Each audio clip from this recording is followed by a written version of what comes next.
Dios les bendiga, hermanos. Es un privilegio para mí poder estar frente a ustedes y poder compartir este pensamiento, estudio de la palabra del Señor. Quiero invitarles que cerremos nuestros ojos, vamos a orar y le decimos: Padre, en esta tarde te damos gracias porque si estamos aquí, Señor, es muestra de tu amor, de tu misericordia. Gracias por tu fidelidad que nos permite llegar hasta este momento en el cual te pedimos que seas tú, Señor, iluminándonos, guiándonos, para que seamos edificados, Señor, y tu nombre sea exaltado. Lo que de tu palabra vamos a recibir, Señor, que podamos atesorarlo, llevarlo a la práctica para dar fruto abundante, que tu nombre sea glorificado y nuestro gozo sea cumplido. En el nombre de Cristo Jesús te lo pedimos, Señor. Amén y amén. Hace muchos años, hermanos, había un pueblo que estaba acostumbrado a venir al templo de su Dios, a adorarle. Y como era habitual, un día ellos venían quizás alegres, quizás con una intención en su corazón de halagar a su Dios, de quizás hasta sorprenderlo con aquellas ofrendas que ellos tenían para su Dios. Pero ese día ocurrió algo inusual, y es que en la puerta del templo había un hombre que tenía un mensaje para estos ciudadanos. Y el mensaje era: deténganse, no entren al templo, porque Dios ha dicho vayan y revisen su estilo de vida. Y les dice: dejen de agraviar al inocente, dejen de ser injustos, dejen de practicar la maldad. ¿Cuál habrá sido la reacción de aquel pueblo ante aquellas palabras tan duras que tuvieron que recibir?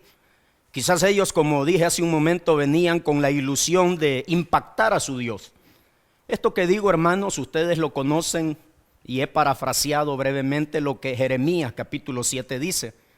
Cuando a la puerta del templo Jeremías, de parte de Dios, tiene que exhortar a ese pueblo a que si quieren venir a rendirle culto y estar en comunión con el Señor, tienen que enderezar su estilo de vida fuera del santuario. Creo, hermanos, que esta anécdota, que es verídica, llama o debe llamar nuestra atención a hacer un alto en nuestra vida para no cometer el error que ellos cometieron, y que continuamente ese riesgo está presente en el pueblo de Dios, de desligar aquello que llamamos la vida cultual o la vida cúltica de la vida cotidiana. Esta tarde quiero invitarles que abramos nuestras Biblias en el libro de los Salmos, en el capítulo número 15. Aquí vamos a encontrar a un hombre que él quería asegurar que su culto fuera agradable a Dios, que él podía tener comunión con Dios. En este salmo que vamos a leer y estudiar esta tarde, vamos a encontrar una enseñanza de Dios a nuestra vida, de cuáles son aquellas regulaciones que Dios ha estipulado para que nosotros podamos venir a Él y gozar comunión con el Señor. Así que les animo, si ya encontraron el Salmo 15, que podamos leer la palabra del Señor, que dice de la manera siguiente: Jehová, ¿quién habitará en tu tabernáculo? ¿Quién morará en tu monte santo? El que anda en integridad y hace justicia y habla verdad en su corazón, el que no calumnia con su lengua, ni hace mal a su prójimo, ni admite reproche alguno contra su vecino. Aquel a cuyos ojos el vil es menospreciado, pero honra a los que temen a Jehová. El que aún jurando en daño suyo, no por eso cambia. Quien su dinero no dio a usura, ni contra el inocente admitió cohecho. El que hace estas cosas no resbalará jamás. Hermanos, este salmo es un salmo muy precioso, es un salmo denominado por algunos litúrgico, ya que creen que se refiere al momento cuando el pueblo venía a celebrar culto al Señor. Otros han denominado este salmo como un salmo didáctico, porque ya veremos uno de sus elementos, que es el versículo 1, es una pregunta, no es una pregunta retórica. Sabemos que las preguntas retóricas son aquellas que en sí mismas son una declaración y por lo tanto no esperan una respuesta. No es el caso en este salmo, sino que veremos que la pregunta es una pregunta didáctica que está inquiriendo ante el Señor y esperando una respuesta. Si pudiéramos esta tarde ver este salmo, nos daremos cuenta que tiene 3 secciones, una división natural. El versículo 1 es una introducción donde el salmista inquiere al Señor sobre quiénes pueden estar en su presencia, quiénes pueden adorarle, quiénes pueden gozar comunión con él. Del versículo 2 al versículo número 5, en la parte intermedia, nos damos cuenta que es la segunda parte donde Dios, a través del sacerdote que está en el tabernáculo, responde a este salmista que está interrogando al Señor. Y la última sección de este Salmo 15 es la última frase, que no por ser breve es menos importante, porque ahí está contenida una promesa del Señor para aquellos que cumplen lo que el Señor está enseñando en este salmo. Entonces, hermanos, estamos ante un salmo que, como muchos denominan, es un salmo didáctico, porque nos va a enseñar aquellos elementos. Dios nos va a enseñar a través de este salmo cuáles son las regulaciones que Él ha estipulado para aquellos que se acercan a Él para tener comunión con Él. Eso es lo que este salmo nos va a enseñar. Así que, hermanos, en primer lugar, nosotros podemos ver un breve esbozo de este salmo, y debe traernos a una reflexión, debe traernos a una meditación personal. Y es que para poder acercarnos dignamente delante del Señor y ser sus huéspedes en el santuario, como este salmista quería hacerlo, se debe llevar una vida de rectitud, se debe llevar una vida de justicia, no una justicia humana. Vivimos en un mundo malo, caído en pecaminosidad, que sus estándares de vida y de justicia están muy por debajo de lo que Dios demanda de aquellos que somos su pueblo. Este salmo no lo narra, no lo recita alguien que no es parte del pueblo de Dios, sino alguien que es parte de esa comunidad, de aquel pueblo con el cual Dios hizo pacto. Y antes de entrar a los 3 elementos que yo quiero compartir con ustedes, quiero que veamos cómo inicia este salmo. Jehová, quien se dirige a Dios, está haciendo alusión a aquel Dios que hizo pacto con la nación. O sea, para él no es un Dios extraño. Entonces, este salmo no nos enseña cómo alguien puede venir a ser parte de esta comunidad de creyentes. No, este salmo le está hablando a la comunidad que ya es creyente. Entonces, hermanos, como cristianos, como creyentes, nosotros podemos aprender esta tarde, o Dios nos reitera a través de este salmo, cuáles son aquellas regulaciones que Él ha estipulado si nosotros nos acercamos a Él para tener comunión con Él. Entonces, quiero llamar su atención pues a 3 elementos muy básicos, pero cuando digo básicos son fundamentales, hermanos, importantes en este texto. Y lo primero es que como creyentes debemos inquirir cuáles son las regulaciones que Dios ha estipulado en su palabra para que podamos gozar comunión con Él. Como creyentes que somos, hermanos, debemos inquirir en Dios, en su palabra, cuáles son aquellas regulaciones que Él ha estipulado para que podamos gozar comunión con Él. El versículo 1 nos enseña eso. Este salmista, que es un creyente al igual que nosotros, él está invocando al Señor.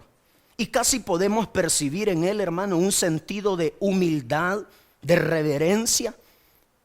Y como dicen los expertos, los comentaristas, hermanos, este salmo nos está haciendo referencia a un hombre que va al tabernáculo, que va al santuario, pero no solo entra al recinto santo, sino que hace una pausa, hace un alto, y antes de entrar, tal vez con su ofrenda, con su adoración, dirige al Señor una pregunta. Y es una pregunta importante porque dice: Jehová, ¿quién habitará en tu tabernáculo?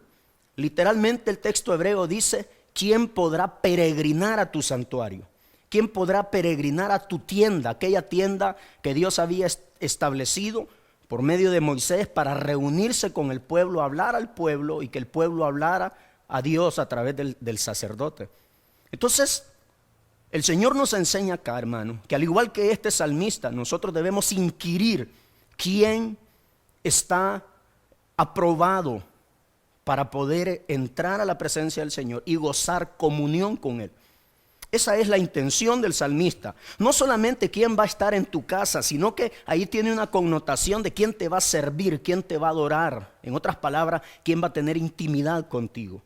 Hermano, la pregunta es importante y es una sola pregunta, solo que dicha de dos maneras. La segunda pregunta lo que viene es a reiterar la misma intención del salmista, ¿verdad? Hay un paralelismo y hay una similitud ahí. Entonces él dice, ¿quién morará? ¿Quién va a habitar en tu monte santo? Hermano, esta pregunta es muy importante para nosotros. No solamente debemos ir por la vida cristiana creyendo que ya somos aptos para estar en comunión con el Señor. Debemos inquirir a Él. Debemos preguntarle a Él con humildad. Eso veo yo, eso noto yo en este salmista. Señor, ¿quién habitará? Enséñame. Ese es el espíritu con que él está preguntando. Señor, enséñame. Como cuando Moisés allá en el Éxodo le dice al Señor, enséñame tus caminos. Es lo que está haciendo el salmista aquí. Señor, enséñame tú. No quiero dejarme guiar por lo que dice la gente de afuera. No quiero dejarme guiar por lo que yo creo que es correcto. Hermano, lo mismo tenemos que hacer ahora.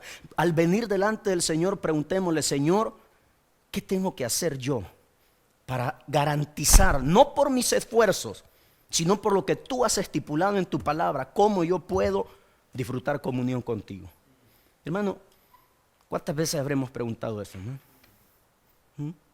¿Cuántas veces hemos venido delante del Señor y le hemos dicho, haciendo un examen en nuestra vida? Muchas veces venimos ante el Señor a hacerle preguntas que muchas veces no son trascendentales, que no tienen relevancia ni en esta vida ni en la vida eterna. A veces venimos al Señor a hacerle preguntas que son vacías en sí mismas. Pero esta es una pregunta importante que nosotros debemos continuamente hacer, hermano. El salmista está introduciendo al pueblo a reflexionar, a que a Dios no se le va a sorprender con lo que podamos externamente hacer, sino con lo que en esencia hay en nuestro interior. Entonces el salmista pregunta, ¿quién habitará en tu tabernáculo? Yo noto, hermanos, al menos tres aspectos en esta pregunta. En este primer elemento que Dios nos enseña de inquirir cuáles son sus regulaciones, en esta pregunta yo derivo al menos tres cosas. En primer lugar, este salmista que está haciendo esta pregunta, él conoce quién es su Dios. Él reconoce el carácter justo de Dios. Él reconoce que su Dios es un Dios santo. Se dice ahí, los comentaristas y arqueólogos dicen que en los templos egipcios hay un libro de los egipcios que se llama el libro de los muertos. Y ahí en ese libro de los muertos hay, hermano, una narración del templo egipcio donde dice, el que entre aquí debe estar limpio y debe purificarse de la misma manera que lo hace para entrar en el templo del gran Dios. Si los paganos tenían ese concepto de su Dios que era santo, siendo pagano, ¿cuánto no más nosotros? Que hemos venido a un Dios santo y un Dios santo se ha revelado. Debemos, hermanos, preguntarnos, ¿qué es lo que Dios ha estipulado para que como creyentes podamos gozar comunión con Él? Eso es lo que está preguntando el salmista. En segundo lugar, quien conoce a su Dios, en este aspecto, en este primer punto, hermano, de esta pregunta de este salmista y que nosotros debemos hacernos, yo noto en este salmista al preguntar esto que quien conoce a su Dios desea estar con su Dios. Quien conoce a ese Dios santo no va a querer vivir lejos, fuera de la comunión de ese Dios santo, sino que quiere estar ahí con Él. No en el patio, sino que quiere estar en intimidad con Él. Por eso el salmista pregunta, ¿quién va a estar, Señor, en tu tabernáculo? ¿Quién va a estar en tu tienda, en tu monte santo? Y hermano, yo noto otro aspecto en esta pregunta que el salmista hace, y es que no todos pueden estar en comunión con Dios. No todos. Aquel universalismo barato que la religión vende es que todos somos hijos de Dios, es que por todos murió Cristo, sí es cierto, pero no todos pueden tener esa comunión con Dios. Hermanos, debemos estar profundamente agradecidos como cristianos, como hombres nacidos de nuevo, que Dios nos da la oportunidad de tener comunión con Él. Pero siempre, hermano, hagamos un alto en nuestra vida. Y Dios nos enseña en este pasaje, en primer lugar, que debemos inquirir en su palabra, debemos preguntarle, Señor, ¿Qué es lo que demandas de mi vida para que esa comunión, esa relación de intimidad no se vea interrumpida? Ese es el primer elemento que podemos ver acá, hermano. Y hay algo precioso, hermano, que Dios no se queda callado. Dios responde. Y cuando nosotros le preguntemos a Él, Señor, ¿qué quieres de mi vida? ¿Qué debo mejorar en mi vida? Seguro, hermano, Dios no se va a quedar callado. Dios va a hablar a nuestra vida por su espíritu, por su palabra revelada. Eso es lo que Dios usa para responderle al salmista. ¿Qué usa Dios para responderle al salmista? Su revelación. ¿Cuál revelación? La palabra que Él reveló allá con Moisés, en el Éxodo, en Levítico. Todas estas condiciones se le llaman. Estas condiciones que Dios expone a este creyente acá y expone a nosotros, porque están vigentes para nosotros ahora, están basadas en su revelación. En el pacto que Él estableció allá con Abraham, que reiteró con Moisés, que reiteró con David, regulados por aquella ley santa, que muchas veces nosotros, hermanos, cristianamente creemos que aquello fue como un castigo de Dios, la ley como que fue un castigo de Dios para su pueblo, pero cuando empezamos a ver, hermanos, vemos que eso fue gracia, eso fue parte de la gracia de Dios, para regular su relación con el pueblo, pero también para que el pueblo regulara su relación entre ellos mismos. Entonces, en segundo lugar, en este salmo, hermano, del versículo 2 al versículo 5, como habíamos visto en esta división natural, nos damos cuenta que Dios da, hermanos, especificaciones. Entonces, nosotros como creyentes, no solo debemos inquirir, sino que como creyentes, en segundo lugar, debemos cumplir las regulaciones que Dios ha estipulado en su palabra y así gozar comunión con Él. Vamos a ver acá, del versículo 2 al versículo 5, la respuesta de Dios. En el versículo 2, hermanos, tenemos unas condiciones generales. Y del versículo 3 al 5 vamos a ver como una ampliación de esas tres características que Dios demanda del creyente que se acerca a Él para tener comunión con Él. Entonces veamos primeramente el versículo 2. La respuesta del Señor es esta: el que anda en integridad, el que hace justicia y el que habla verdad en su corazón. Esa es como la respuesta general que en el versículo 3, 4 y parte del versículo 5 se va a ampliar. Porque alguien puede preguntar, bueno, pero ¿y cómo se practica la integridad? Puede preguntar alguien. Alguien puede preguntar, pero ¿y cómo se practica la justicia? Alguien puede preguntar, pero ¿y cómo hay verdad en el corazón? Literalmente me adelanto a esa frase. Algunos traductores ponen el que habla verdad con sinceridad. El versículo 3 al 5 va a ampliar aquello. Pero hermano, antes de ver cuáles son esas regulaciones detalladamente, que tienen, hermano, no eco, sino tienen una resonancia en el Evangelio de Jesucristo, en el Nuevo Testamento y en las cartas de los apóstoles. Esto, así como tiene una luz hacia la ley que Dios reveló en el Antiguo Testamento, en el pacto de Sinaí, así también tienen una resonancia fuerte en el Nuevo Testamento. Como veremos en el Sermón del Monte de nuestro Señor, en las enseñanzas apostólicas, todo esto tiene una íntima relación. Pero quiero que note algo conmigo, hermano. Quizás este salmista, hablando del salmista, quizás él pensaría que Dios le va a decir, bueno, ¿quieres estar en comunión conmigo? Haz esto litúrgico. Porque somos inclinados como seres humanos, como creyentes, como seres humanos que somos religiosos, hermanos, somos inclinados a pensar que a Dios se le agrada solo con aquellas liturgias en el recinto sagrado, ¿verdad? Y desconectamos. ¿Cuántas veces hemos oído, hermano? Es que vamos al culto. Vestite bien porque vamos al culto. No hable porque estamos en el templo.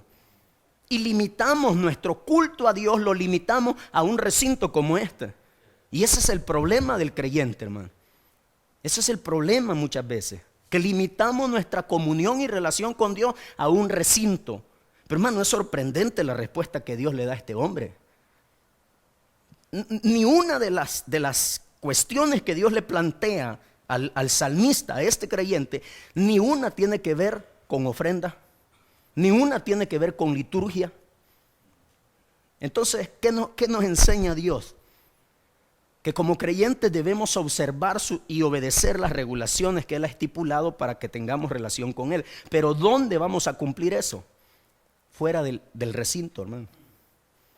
En otras palabras, nuestra comunión con Dios se solidifica en las relaciones que tenemos cotidianamente con las personas, con nuestros semejantes. ¿Y por qué? Porque aunque sean caídos y seamos caídos en pecado, pero continúan siendo creados a imagen y semejanza de Dios.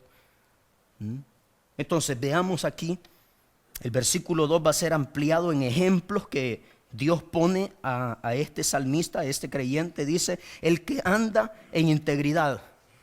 Entonces, aquí, hermanos, lo que está planteando es que no es algo inusual, no es algo inhabitual, sino que este creyente continuamente tiene que estar siendo íntegro, continuamente tiene que estar practicando la justicia, continuamente tiene que hablar verdad en su corazón, tiene que abrigar la verdad. Entonces el versículo 3 nos va a ampliar cómo andar en integridad. ¿Cómo se anda en integridad? No calumniando al prójimo. Literalmente el hebreo dice no pisotear con el prójimo. Cuando calumniamos a alguien, hermano, estamos pisoteando su honor. Cuidemos aquello. El que no hace mal a su prójimo, el que no admite reproche alguno contra su vecino, ese es el que anda en integridad. Íntegro es una persona que está completa, que no está quebrada, que le hace falta un pedazo. A eso hace referencia el íntegro, que es completo. Así quiere Dios que nosotros seamos, si queremos estar en comunión con Él. Luego, en el versículo número 4, habla de hacer justicia, que ha dicho en el versículo 2, aquel a cuyos ojos el vil es menospreciado. ¿Qué es justicia? Dar a cada uno lo que merece. No ser imparcial, no ser parcial más bien, ¿verdad? No tampoco dejarse llevar por las apariencias.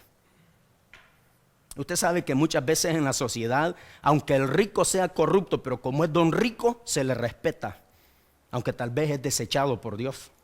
Pero aquí dice que el que ama la justicia o el que practica la justicia, menosprecia al que es vil, pero oiga, honra a los que temen a Jehová. Hermano, todo esto tiene eco allá en el Nuevo Testamento. ¿Se recuerda usted? Santiago le dice a los hermanos, ustedes están mal porque si viene un pobre a la reunión de los santos, ustedes no lo dejan casi entrar, pero si viene un rico, el rico que está oprimiendo al pobre, le dan la bienvenida porque es rico. Eso no es amar la justicia, eso es ser injusto. Entonces aquí el Señor nos enseña que debemos, hermano, observar, obedecer estas regulaciones si queremos tener comunión con Él. Y continúa en el versículo 4, y aquí nos habla, hermanos, de que ese hombre es verdadero. El que va a tener comunión con Dios es aquel que es verdadero, que es auténtico. ¿Desde dónde? No desde sus labios, hermano. ¿Cuánta gente tenemos que repite verdades de diente a labio, pero que esa verdad no está en su corazón? Hermano, guardémonos nosotros que al predicar el evangelio no solo esté en nuestros labios, sino que sea algo que viene, como dijo el maestro, de la abundancia del corazón habla la boca. Hay otros que tal vez no mienten, pero ocultan la verdad. Ese no es verdadero, no es auténtico, no es digno de fiar. Si hemos de tener comunión con Dios, tenemos que ser íntegros, tenemos que amar la justicia, tenemos que ser auténticos, sinceros. Porque dice aquí el versículo 4, el que aún jurando en daño suyo, no por eso cambia, hermano. ¿Hasta dónde van las exigencias de Dios? Que si yo hago un juramento y después me hago un trato con una persona, un negocio, ¿cuántas veces se ve eso en las comunidades cristianas, hermano? Hermano, le vendo este aparato en 10 lempiras, hermano, porque está en las emociones y que somos hermanos. Le vendo este aparato. No, si usted es mi hermano, ¿cómo, hermano? Yo con usted no pierdo. Pero cuando va a la casa, híjole, pero si yo por ese aparato de 1000 lempiras, y ya la señora le aconseja, ¿verdad? Y le dice, no, no sea bruto, aunque sea el hermano. ¿Y qué hace muchas veces el hermano? Rompe la palabra. Eso no es ser sincero, eso no es ser íntegro, eso no es ser justo. Eso no agrada a Dios. Porque Dios, cuando hizo un pacto de sí mismo con un pueblo, hermano, Él no rompió, no ha roto, y nunca Dios romperá ese compromiso que ha hecho. Y nosotros tenemos que reflejar el carácter de Dios. Cuando hagamos un trato, aunque salgamos perjudicados, tenemos que cumplir. Dos opciones tenemos: ir al hermano y decirle: hermano, perdóneme, yo no supe, no estaba consciente de lo que le ofrecí y salgo lastimado. Si usted quiere, podemos romper el trato, pero si el hermano no quiere, ¿qué tenemos que hacer? Cumplir el trato, hermano. Cumplir el trato. Entonces, en primer lugar, hemos visto, como creyentes debemos, hermano, inquirir cuáles son las regulaciones que Dios ha estipulado si queremos tener comunión con Él. Pero no solo por llenar la cabeza de conocimiento, tenemos que vivirlas, ¿verdad? Y es lo que nos enseña la segunda porción de este capítulo 15. Debemos obedecer las regulaciones que Dios ha estipulado para el creyente si queremos tener comunión con Él. Y en tercer lugar, hermano, como creyentes debemos, hermanos, confiar. Debemos confiar en la fidelidad de Dios, que es el que garantiza nuestra comunión con Él. En tercer lugar, este pasaje, en esta frase que, como dije al principio, hermano, aunque es una frase breve, pero debe ser una frase que nos alienta. Aquí hay una promesa, dice: el que hace estas cosas no resbalará jamás. Fíjense que en el versículo 1 el salmista pregunta: Señor, ¿quién puede estar temporalmente en tu presencia? Es lo que literalmente el salmista pregunta. ¿Quién puede venir un momento a tu casa? Pero ¿cuál es la respuesta del Señor? El que obedezca, el que observe y cumpla estas regulaciones, no caerá, no solo por un momento, estará firme para siempre. Ustedes conocen el término Jolán, eternamente y para siempre. Pero no porque haya una autosuficiencia en nosotros, sino porque Él es justo, porque Él se nos ha dado a conocer. Y si en nosotros hay un deseo de estar en comunión con Dios, ¿por qué es? Porque Él empezó esa relación con nosotros, hermano. Nada de lo que nosotros hagamos es suficiente para establecer comunión con Dios. Entonces, hermano, en primer lugar, siempre preguntémosle a Dios: ¿cómo yo puedo estar en comunión contigo? Pero cuando recibamos su respuesta a través de su palabra, vivámoslo. Pero descansemos, hermano, descansemos, que quien ha hecho esa promesa de que podemos estar en comunión con Él haciendo estas cosas por su misericordia es Dios. Es Dios. El llamado a nosotros, hermano, es grabar esta lección que Dios nos da, grabar en este salmo en lo más íntimo de nuestro ser. Escribirlo en el corazón, como decía un padre apostólico del Salmo 4, del siglo IV. Grabemos, decía él, este salmo en lo más íntimo de nuestro ser, en nuestra mente, en el corazón. Debemos confrontarnos de día y de noche con el tesoro de su rica brevedad. Y así, adquirir esta riqueza en el camino hasta la eternidad, habitando en la iglesia. Pero descansando, hermano, finalmente descansando en la gloria de Cristo, que fue quien cumplió esta palabra. Un último llamado para aquellos que no son creyentes. Debemos, hermanos, guiarlos a que esto no se cumple para empezar a tener una relación con Dios. La única manera de tener relación con Dios es a través de ese justo que cumplió la ley, y es nuestro Señor Jesucristo. Esta tarde yo quiero invitarles que cerremos nuestros ojos y digámosle al Señor: Padre Santo, que demandas a tu pueblo que seamos santos como tú eres santo, concédenos que no hagamos mal al prójimo, que no difamemos al vecino, que procedamos honradamente, que practiquemos la justicia, que con nuestra lengua edifiquemos como tu palabra lo dice, Señor, que tengamos intenciones leales para los nuestros, y de este modo seremos dignos de habitar en tu presencia, porque tú eres un Dios justo, un Dios santo.